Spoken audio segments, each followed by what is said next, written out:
Hi, we're back. Yes, it's the FilmFile, the film show for film geeks by film geeks. And this is episode 65. Who'd have thunk it?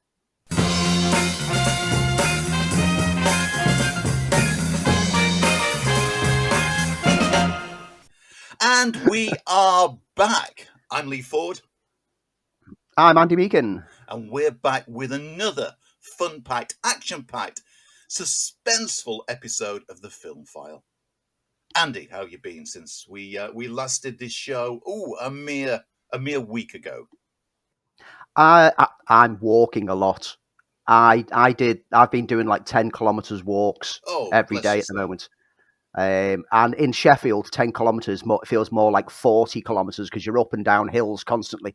My legs are killing me. So I'm taking a relaxing day today. So it's a good job that we're recording today.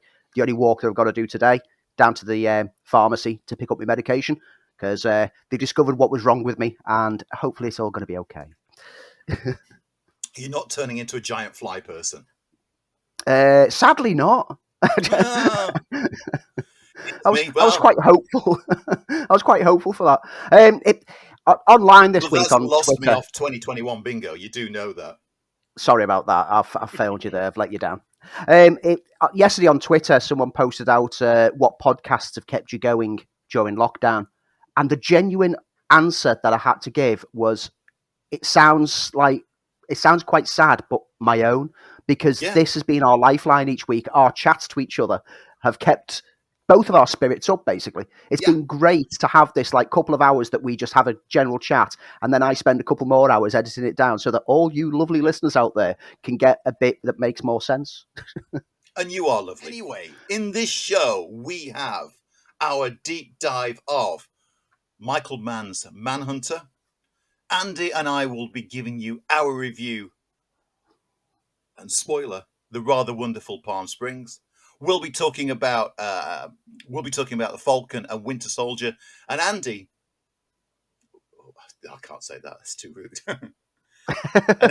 No, it's still too rude. No matter how I think about it. And Andy has done the unmentionable. And I'll leave it at that. If you're enjoying the FilmFile, then please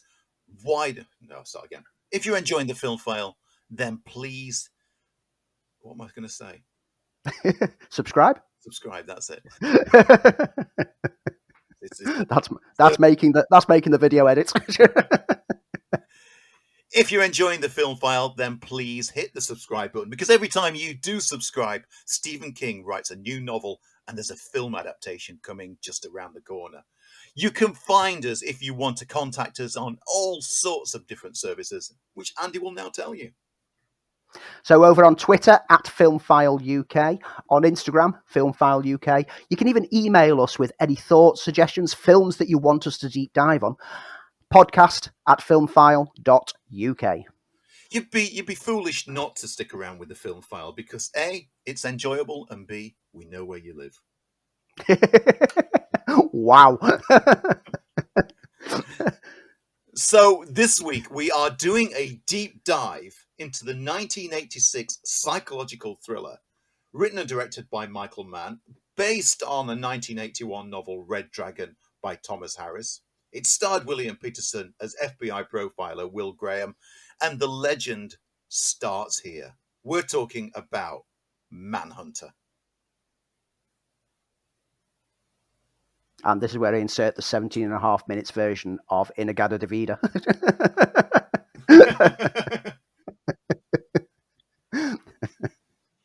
We could have it underneath. I don't know what we're like for copyright on music. If we talk for 17 minutes on it, then yes, I'll layer it underneath for the whole thing.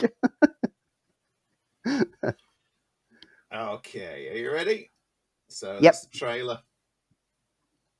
And when I say the legend started, because the film focused on the coming out of retirement of the character Graham to lend his talents to the investigation on a killer known as the Tooth Fairy. And in doing so, he confronted the demons of his past.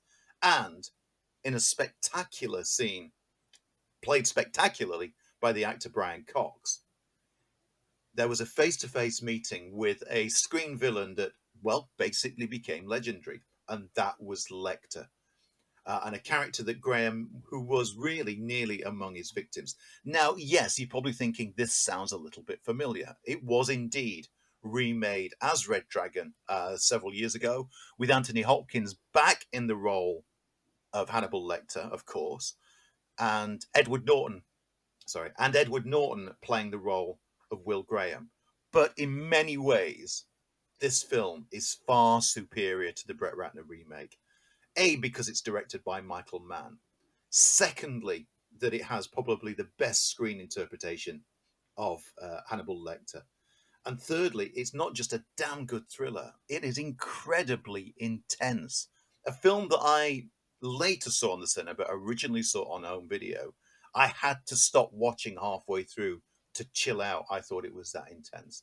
I adore this film and put it as one of the best thrillers of all time. Yeah, I'm with you entirely on this. This was a VHS rental for me with one of my mates. Must have been about 1990, because the film didn't see a UK release until 1989, 3 years after its US release, due to internal issues at the De Laurentiis, due to internal issues at the De Laurentiis group. So when we rented this off the shelf, it was literally just being picked up as that's new in. Michael Mann, where do I recognise that name from? Oh, wasn't he one of the guys behind that Miami Vice series that we liked? Yeah, let's give this a watch. Oh, this was so different to Miami Vice. This was not what I was expecting. But boy, we must have watched it 3 or 4 times before we had to return it the following evening at the rental store. I mean, remember the days of VHS renting? Remember when you had 24 hours to watch it as much as you could? And how did you ever wear out any tape because you loved something so much? There was a couple. I always went with the person who had no idea about the films that they were choosing, and I would always have to try and push them in a direction to say, I believe this is a good film from what I've heard. And I think this was one of those occasions. I remember seeing this film very, very clearly the first time. And it stayed with me, and has become an undeniable classic. You can see where Michael Mann, who'd previously made the film Thief, which is also well worth watching, but you can see where he took those elements from working on Miami Vice and brought them. There's an incredible visual style. It's kind of a, let me think. I'm trying to choose my words because it's not sort of neon lit, is it? Of the no, time. it's so visual style that gives it a look that's all of its own, and really set Michael Mann up as being not only a great feature director but an interesting storyteller. He's one of those storytellers that has a lot of flash, but he always backs it up with substance. And this is incredible, and we can't go through without talking about the introduction to Lecter, because this was the first screen appearance. And as I said at the get-go, this is my favourite interpretation of Lecter, played by Scottish actor Brian Cox, who was quite unknown really at that particular time. Done some small parts, done a lot of theatre. And he apparently based his performance on a Scottish serial killer called Peter Manuel. And he plays Lecter in almost the opposite of Anthony Hopkins. He plays him as a human being, and that's what makes him terrifying. There's still the charm, but there's the fact that he's a monster in a human skin, as opposed to almost, and this always let Silence of the Lambs down for me, that he played him as a villain all the way through. He played him as inhuman, and Cox doesn't do that. Hopkins played him in a pantomime fashion, but Cox made him terrifying because he's human. It's one of the things that whenever people say that Hopkins was marvellous as Lecter, I'm always, was he though? He's theatrical. He's staring eyes and exaggerated mannerisms and exaggerated speech, which makes you feel uneasy watching it. But it makes you then, if you use your brain and think back and go, How did no one ever know that he was a nutter? Because he clearly comes across as a nutter, and that's the problem that I have always had with Hopkins, is his character is clearly insane. Whereas at the introduction to Cox's version, there's no statuesque standing in a plastic cell. No, when we meet him, he's just lying on his bunk before slowly turning and rising, rubs his eyes, and he's just acting normal, and his mundane conversation is played so calmly, but there's a chilling edge to it. It's mundane talk with an old friend, but you can just about detect the psycho hiding underneath, biding time before he can strike. The exterior is putting on the performance to make him fit in, not stand out, and that's the difference. This Lecter puts on an act to make him seem human. Hopkins as Lecter puts on an act to make him seem more than human. And that's why he gets under William Peterson's Graham's skin, isn't it? Because that's why he's terrifying. Because there's always something working behind the eyes with Brian Cox. He knows exactly what he's doing. He's pushing buttons, and he's pushing buttons in a way that again makes him more chilling, makes him more terrifying. It's a fantastic performance, and as I said, that made it difficult for me going into Silence of the Lambs, because Cox's performance is so terrifying, because he's the guy that if he was in the street, you wouldn't think as a psycho killer, and yet Hopkins, you'd be terrified from the minute that you met him. Yeah. The killer in this tale, though, is not Lecter, even though he does manipulate events to put Will Graham in danger and Will Graham's family in danger. That phone call sequence is a perfect Lecter moment.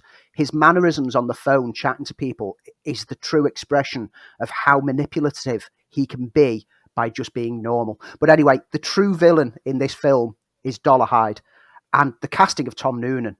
Man, that is just such great casting. He's physically fit. He beefed himself up for the role, but he's also sometimes a sympathetic character. You can't help but feel sorry for him through some moments in the film. He's an outsider, rejected by society due to his nature and appearance, believing himself not worthy of love, but preparing for his transformation into something greater. And when he forms the bond with his blind co-worker Reba, that part of the film and part of the story gives us a chance to see what Dolarhyde could have been if he wasn't insecure and, insane. But insane he is, and his jealousy and fear of rejection swiftly sets him as a threat once more. That section of the film made me hope that Dolarhyde could change. He could become a better person. Absolutely marvellously played, and you can't help but feel that Tom Noonan made that character so much more than what it would have just basically been on paper. Yeah, I mean, his Dolarhyde is an imposing character. I mean, Tom Noonan is a huge guy, but in preparation for the role, he studied other serial killers. He beefed up, as you said. He was working out on set, doing push-ups before each take. He's an imposing, frightening figure. Was it Ray Fiennes played him in Ray Fiennes played, yeah. I was going to drop in with that. Yeah. Sorry, you say that. When Ray Fiennes played the role in Red Dragon, he didn't have that same presence. Ray Fiennes was just Ray Fiennes, and he didn't have the same subdued menace, but also sympathetic exterior. So the Red Dragon film failed completely, as far as I was concerned. It was so poorly cast, and it was just more playing on let's get Hopkins back in the role again as fast as we can, rather than actually having a reason to exist. Whereas Manhunter is just a genuine gem. Every time I go back to it, I find myself loving it all over again. I have never tired of anything in this film, and I watch from start to finish. This film also introduced me, and it needs to be mentioned, the magnificent 17-minute version of Iron Butterflies in Agada Davida. This has become the soundtrack of my life. I love that whole... This is a song. This is a rock song that has a 5-minute drum solo halfway through it. That's how extravagant it is. And it's used beautifully towards the closing act of the film as the tracking down where Reba's being held by Dollarhide and Graham going in. And this film uses it with one of the best needle drops that have ever been put on film ever, as he crashes through the windows and it ramps up with absolutely magnificent. And this is what Mann managed to do in his days of producing Miami Vice, and also has done with subsequent films, that he knows when to use music to really impact.